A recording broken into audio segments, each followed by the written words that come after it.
good day to everybody.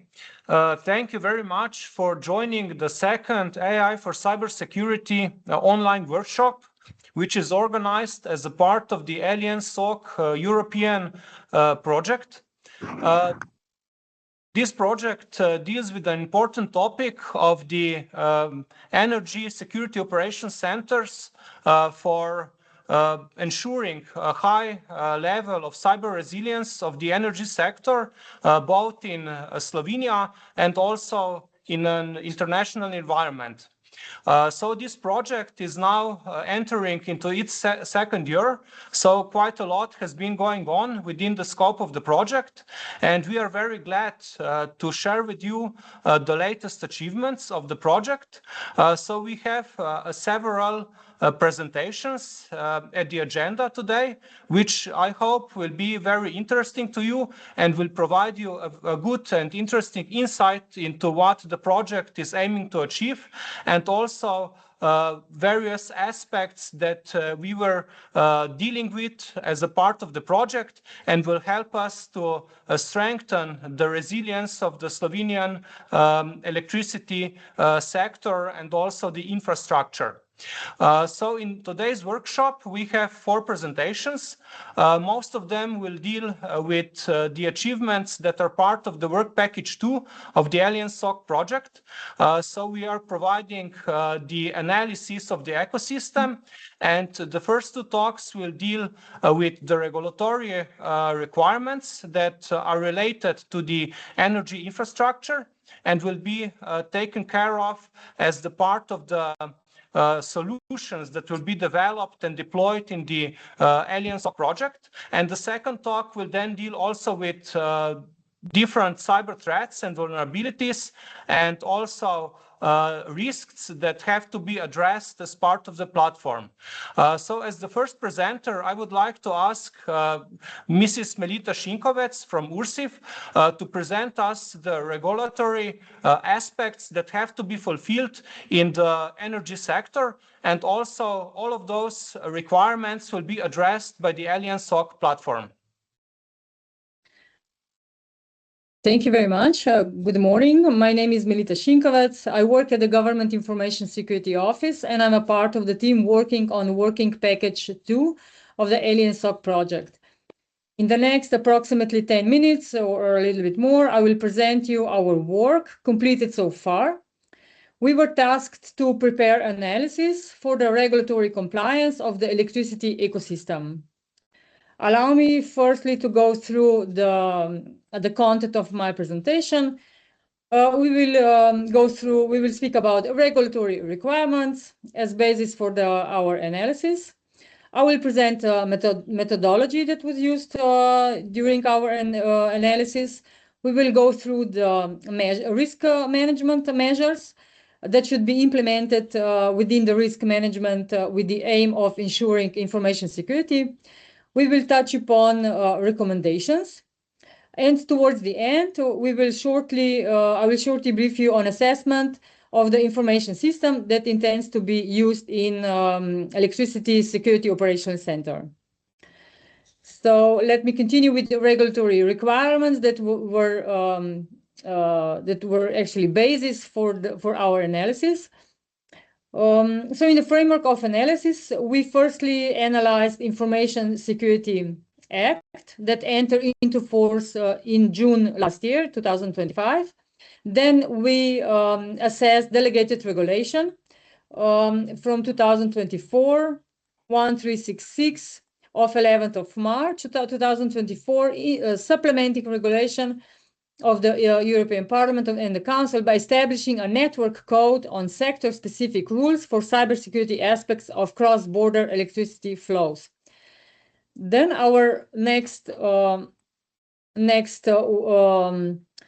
assessment was based on the Information Security Management System Standard, ISO 27001, and also IEC 62443, which deals with implementing secure industrial automation and control system, or shortly operational technology. Let me also in shortly describe a methodology that was used for analyzing the content. Firstly, actually, was we prepared a questionnaire for entities covering IT and OT system. The questionnaire covered all the measures that are in the regulatory framework and standards that I mentioned. The questionnaire was distributed to the entities, and after receiving the answers, we analyzed them based on two-tier assessment scale: low risk and increased risk.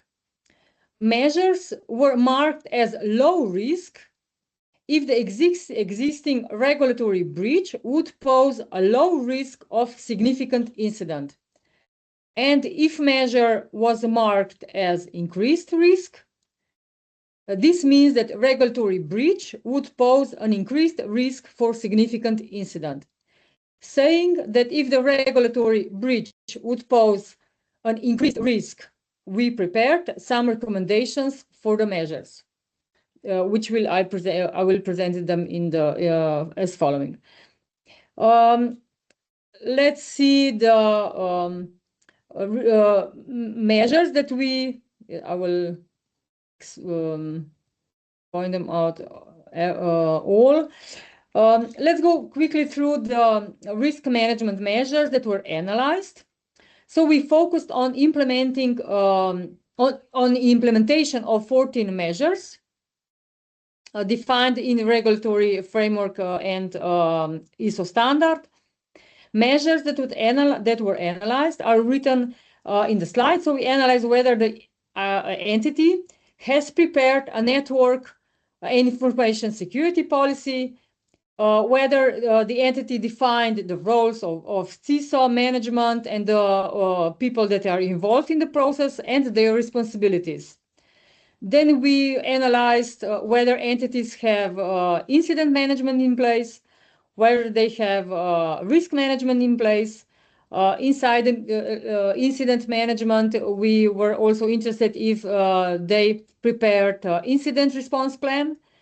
And we were assessing whether the entities have business continuity in place, whether they have backups plans, and how they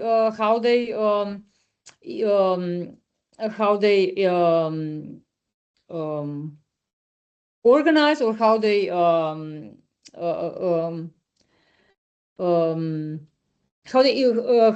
implementation of backups is executed, and whether the crisis management plan is in place. Then we also assessed how they manage supply chain security, security of the acquisition and development and maintenance of information communication technology, how they do the assessment of the effectiveness of the measures, because all measures need to also be assessed and improved, whether they use basic cyber hygiene and training, whether they use cryptography. Also, Information Security Act brings us a new element for the integrity of human resource security, whether they also use this element when assessing the risks, how they use access control, how the asset management is done, and whether physical environment security is also taken into consideration.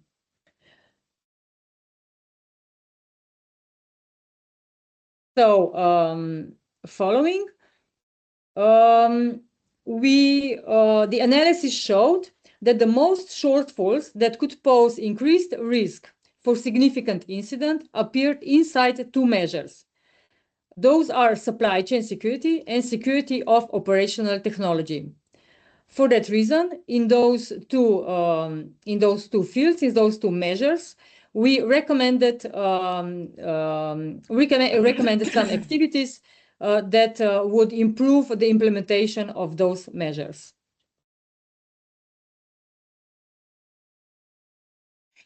Let me also to go to the second part of our analysis. We focused also on the assessing of the information system that will be incorporated in the electricity security operational center. We made an assessment based on Artificial Intelligence Act. First, we needed to determine whether the system qualifies as an IE system within the meaning of the Article 3 of the Artificial Intelligence Act. We had to refer to the Article 3 as mentioned, which defines as IE system as whether whichever system defines as IE system based on or whether it is machine-based system. So in assessing whether the IE system falls within the scope of IE Act, the analysis focused on the system essential characteristics, in particular those characteristics that defines or distinguish a system from simpler conventional software system or traditional rule-based programming approaches from systems that use IE elements. Then we made an analysis of the system focusing on significant elements and essential characteristics, whether they qualify also as an IE system or if they qualify also for high-risk artificial intelligence system. Based on available data, it was not possible to classify the system with certainty within the appropriate risk category, and consequently to determine which obligations under the Artificial Intelligence Act would apply for the deployment of such system. A more reliable assessment would be required, and for that assessment, we would need more technical and operational details of the system to be clarified whether with greater precision. So there were some technical data missing that the assessment would be completed in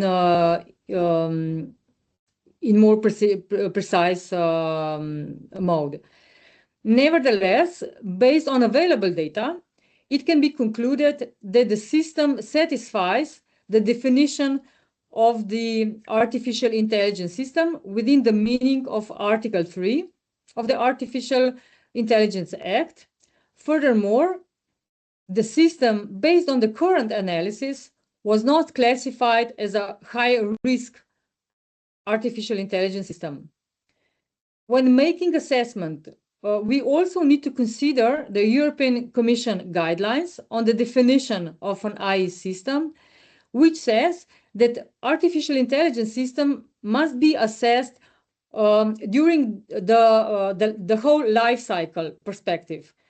It means that we need to assess artificial intelligence systems in the pre-deployment or building phase, and also post-deployment or in the use phase, in the so-called use phase, when we are using the system. And from that perspective, it follows that we will need to make another assessment or maybe more assessments during the building phase, and also before the system will be used. So more assessments will be needed to clearly define. We define that this system clarifies for the IE system, but it will be another assessment will be needed whether this system classifies as a high-risk IE system. Let me summarize our findings.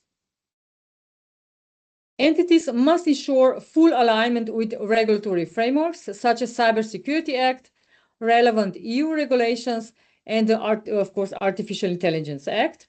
This includes establishing a documented information security management system, performing a comprehensive risk assessment, and integrating AI into existing cybersecurity governance structures.